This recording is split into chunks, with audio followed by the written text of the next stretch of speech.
Assalamualaikum warahmatullahi wabarakatuh. Baik, apa kabar semuanya? Terutama apa kabar nih untuk kelas 4 SD? Karena kali ini Ibu akan memberikan materi pelajaran kelas 4 SD, mata pelajaran Teknologi Informasi dan Komunikasi. Ya, mudah-mudahan kita semua selalu diberikan kesehatan. Amin. Oke, untuk materi kemarin kita membahas mengenai elemen atau komponen-komponen komputer, yaitu ada apa saja? Ada software, hardware, dan brainware. Di mana software adalah perangkat lunak komputer, yaitu program-program aplikasi pada komputer. Dan hardware itu merupakan perangkat keras komputer. Contohnya ada CPU, monitor, keyboard, mouse, itu adalah perangkat keras komputer. Jadi ada bentuk fisiknya ya, komponen-komponen yang berbentuk fisik itu dinamakan hardware. Sedangkan untuk brainware itu orang yang menjalankan atau mengoperasikan komputer. Begitu, oke? Nah, untuk contoh hardware tadi sudah Ibu sebutkan, perangkat fisik dari komputernya ada monitor, keyboard, dan lain sebagainya. Sedangkan software itu ada program aplikasi, misalkan Keyword, ada Abi Word, Microsoft Word, ada Microsoft Office gitu ya, Google Chrome seperti yang ada di sini nih yang tampil di layar monitor. Ada Winamp, Mandav, Nero, Photoscape, dan lain sebagainya, itu dinamakan software ya. Jadi komputer itu tidak bisa berjalan sendiri tanpa ada salah satu elemen atau komponen yang tadi Ibu sebutkan. Ada 3 ya komponennya, hardware, software, dan brainware. Oke, lanjut. Mari kita simak bareng-bareng. Untuk materi kali ini Ibu akan menjelaskan bagaimana cara mengaktifkan Microsoft Word. Kebetulan Ibu menggunakan Microsoft Word 2003 ya. Microsoft Word 2007. Nah, oke, langkah pertama adalah klik tombol start. Di mana tombol start? Tombol start berada di pojok kiri bawah. Ada di sini nih, yang bulat-bulat seperti ini. Klik start. Kemudian kita pilih all program. Ya. Kemudian pilih Microsoft Office. Ada di bawah, ini dia Microsoft Office. Walaupun di layar monitor ada, tapi Ibu mengajarkan manualnya ya. Nih, Microsoft Office, klik. Kemudian kita klik Microsoft Office Word 2007. Klik dan tunggu layar jendelanya akan muncul. Nah, tada, layar jendela Microsoft Word-nya sudah muncul. Nah, langkah kedua membuka Microsoft Word, yaitu misalkan di sini ada shortcut. Ini namanya shortcut ya, shortcut Microsoft Word. Sudah tampil di layar monitor, maka kita arahkan mouse pointernya. Ini yang bergerak mengikuti arah gerakan mouse yang kita pegang di tangan kanan, itu namanya mouse pointer. Tanda panah ini putih namanya mouse pointer. Arahkan ke shortcut Microsoft Word, kemudian klik kiri ya. Jangan sampai dua-duanya diklik, klik kanan dan klik kiri. Klik kiri menggunakan jari telunjuk. Klik kiri 2 kali. Nah, itu lebih simpel, lebih cepat ya. Nah, sudah terbuka layar jendela Microsoft Word-nya. Sekarang Ibu akan memperkenalkan bagian-bagian dan menjelaskan bagian-bagian dari jendela Microsoft Word. Yang pertama, di sini ada tulisan dokumen 1 Microsoft Word. Dokumen 1 itu menunjukkan judul dari atau nama dokumen, nama file dokumen yang sedang kita buka. Ini namanya dokumen 1. Dan nama dokumen ini bisa kita ubah ketika kita menyimpan file dokumennya ya. Karena baru dibuka maka akan tampil dokumen 1. Kemudian, ini namanya title bar. Dan yang di sini ini namanya Quick Access Toolbar. Ini ada scrollnya, ada pilihannya, ada pilihan submenunya, ada ikonnya ya. Quick Access Toolbar itu fungsinya untuk mempercepat kita mencari icon yang kita inginkan. Jadi kita bisa memilih icon apa saja yang akan kita tambahkan di Quick Access Toolbar ini. Ya. Kemudian di pojok kiri atas di sini ada tombol Office atau Office button. Jika kita klik maka keluar submenu. Ada New, Open, Save, Save as, Print dan sebagainya. Nah, kemudian di sini ada tulisan Home, Insert, Page Layout, Reference, My Links, Review dan View. Itu bagian ini namanya menu, bagian ini namanya menu bar ya. Ini ada menu Home, menu Insert, Page Layout dan lain-lain. Menu itu biasa juga disebut dengan tab ya. Kemudian yang di sini nih, yang di pojok kanan atas di sini terdapat 3 tombol. Ada minimize, restore dan close. Ini namanya bagian window control. Windows control ya. Nah, Ibu jelaskan satu-satu untuk fungsinya. Jadi, sebentar. Jadi, ini tombol yang strip bawah ini kayak underscore, ini tombol minimize, fungsinya untuk meminimalkan jendela Microsoft Word. Sambil mendengarkan, melihat, boleh sambil mencatat ya. Boleh di pause dulu kalau mencatatnya belum selesai, kemudian di play lagi. Nah, ini namanya restore. Restore ini untuk mengecilkan layar jendela Microsoft Word. Beda ya. Coba kita klik minimize. Kemana jendelanya? Jendelanya ada di sini. Kita klik lagi, buka, ya terbuka lagi.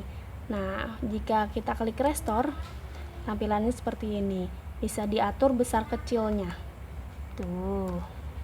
Kita kembalikan lagi. Dan ini angka silang itu tombol close, fungsinya untuk menutup dokumen atau menutup layar jendela Microsoft Word. Oke. Lanjut. Ini bagian ini namanya ruler. Jadi untuk menentukan margin atau batas kanan, kiri ataupun bawah.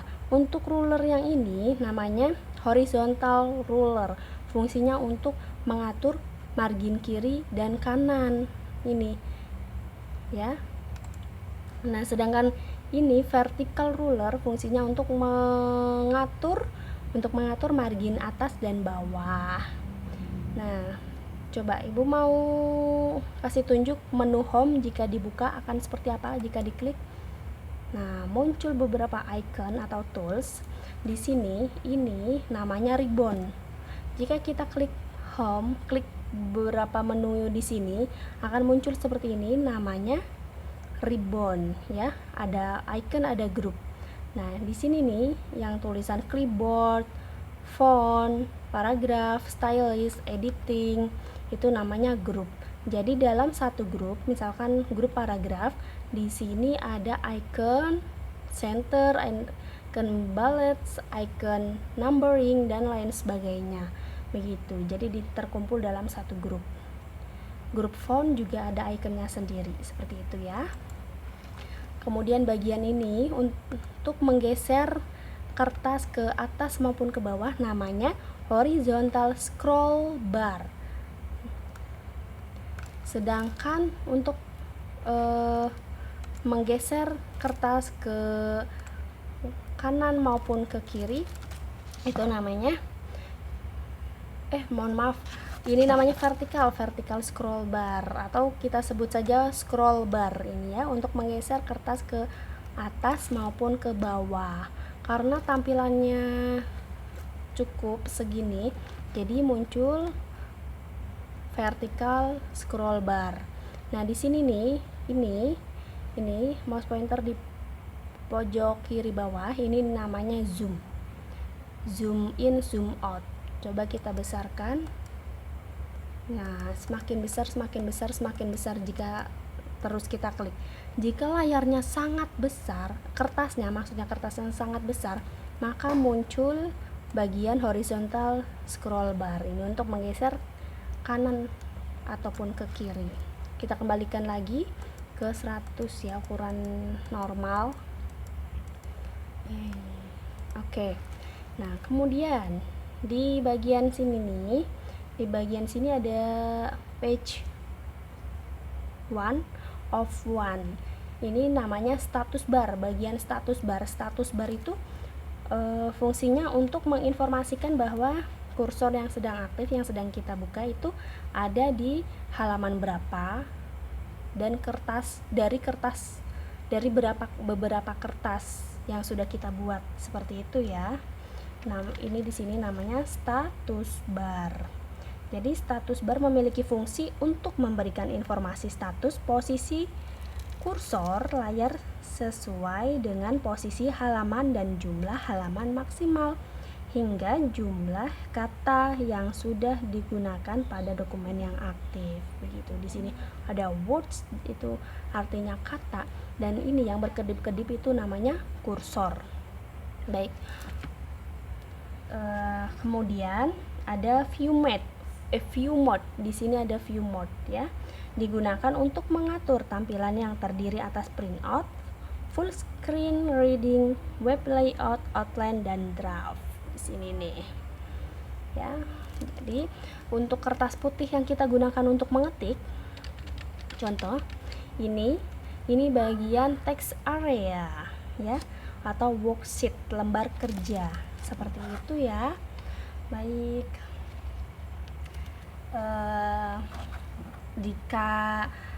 Jika ada yang perlu untuk dicatat, silahkan dicatat supaya bisa untuk dibaca-baca lagi ya. Penjelasannya silahkan dicatat untuk belajar. Dan sekian dulu materi kali ini Ibu berikan. Mohon maaf, ada lagi nih, Ibu mau menunjukkan fungsi tombol office button. Tombol office button ini terdapat beberapa submenu, diantaranya ada new, open, save, save as, print, prepare, send, publish, close. Untuk membuka halaman, membuat dokumen baru, kita biasanya menggunakan new, icon new ya. Icon new jika diklik maka muncul seperti ini. Muncul kotak dialog new dokumen. Di sini sudah terpilih blank dokumen, kemudian kita klik create. Nah, sedangkan icon open ini berfungsi untuk membuka file dokumen yang sudah pernah kita simpan. Jika diklik maka muncul kotak dialog open. Nah, di sini ada foldernya. Kita close folder yang sudah pernah dibuat. Kemudian save. Save ini fungsinya sama seperti save as, yaitu menyimpan dokumen.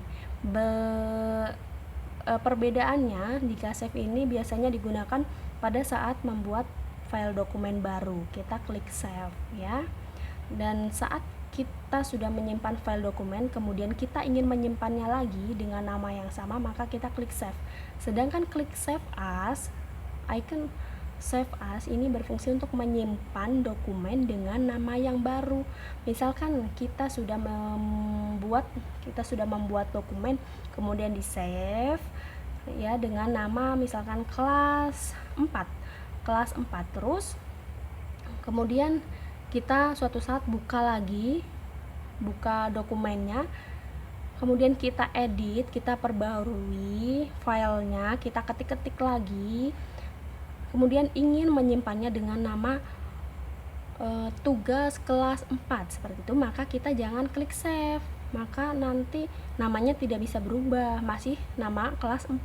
Kita harus pilih save as. Jadi kita bisa rubah namanya menjadi tugas kelas 4 seperti itu contohnya. Nah, ini print ini berfungsi untuk mencetak dokumen. Alat untuk mencetak dokumen, hardware-nya namanya apa? Ada yang tahu? Iya, betul, namanya printer. Fungsinya untuk menyimpan, untuk mencetak dokumen, ya. Jadi kertas ini, file yang kita buat, kita ketik, kita buat di sini bisa dicetak dalam bentuk kertas. Mencetaknya menggunakan printer, ya. Oke, sekian dulu materi kali ini yang Ibu berikan. Semoga bermanfaat, bisa untuk belajar dan bisa untuk pengetahuan kalian. Terima kasih. Untuk misalkan ada pertanyaan, silakan kalian tanyakan di kolom komentar di bawah ya. Terima kasih. Tetap semangat belajar dan sampai jumpa. Wassalamualaikum warahmatullahi wabarakatuh.